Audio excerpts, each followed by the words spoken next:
Assalamu alaikum everyone. Inshallah this message finds you all safe and well, and inshallah Ramadan is going well for you. This video from the SMC Mental Wellness Committee is going to focus on how to support and take care of elders during this time of lockdown, especially elders who are living by themselves. So the first thing we want to do is to make sure that their basic needs are being met.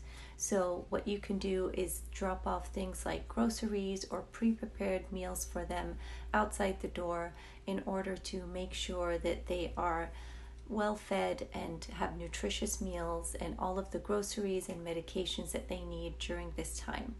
You can also make them aware of the different services that are being offered to elders, such as the delivery services that many pharmacies have to bring medication to the home, and many of them have waived their delivery fees, and often these places are very willing to work with the elderly in their community and to make sure that they have everything that they need in order to stay healthy.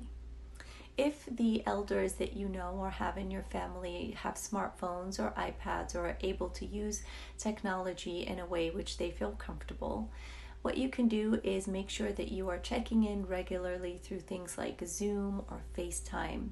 If you have multiple family members, you can take turns to do this. Each person can take a day and have a virtual iftar or dua or prayer with the elders in your community or family.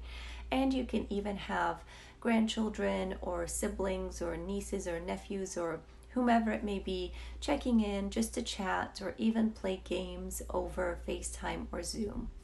My children often share things like their school projects or artwork that they've done or projects they've been working on, or even play some simple games that are able to be played over FaceTime with their grandparents, and it definitely makes their day and lifts their spirits, even if it's just a very short 5 to 10 minute conversation. Another thing that you can do is, if your elders are familiar with using technology, you can steer them toward exercise videos on YouTube that are available to stream for free, that are geared specifically towards people with physical limitations or who are of a certain age. Of course, make sure to consult with their physician at this time to make sure that this is something that they can do that will be okay for them and not jeopardize their health in any way.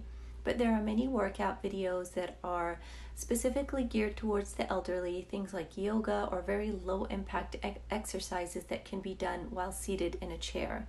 And this will also ensure that they are getting the physical movement that they may not be getting while they're staying home alone.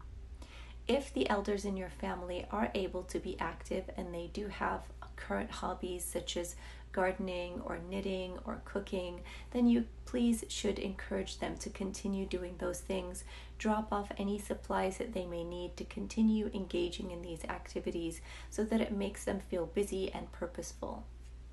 If they are lucky enough to be able to cook and you are able to give them the supplies that they need, they can also prepare meals that you can then distribute to those who are needy or less fortunate, and that will also make them feel like they are being productive members of the community and also able to give back, which is definitely a boost to their self-confidence, self-esteem, and well-being. Other things that you can do are reading to them online or even over the phone if you are not able to FaceTime, reading to them stories or prayers or dua. Perhaps if they are not able to see very well, or if reading is something that is difficult for them, this is another thing that you can do that may be soothing and helpful for them. Hopefully these tips are helpful for you to be able to take care of the elders in your family and community during this time, and especially in the month of Ramadan and of course beyond. We should all be reaching out to support each other as much as we can. If you have any particular topics that are of interest that you would like us to make an informational video about, and you don't necessarily want to comment on Facebook or Instagram, please feel free to send me an email at layla@shiamuslimcouncil.org. That's LAYLA@shiamuslimcouncil.org with any requests that you have of any topics that you would like covered in one of these videos in the future.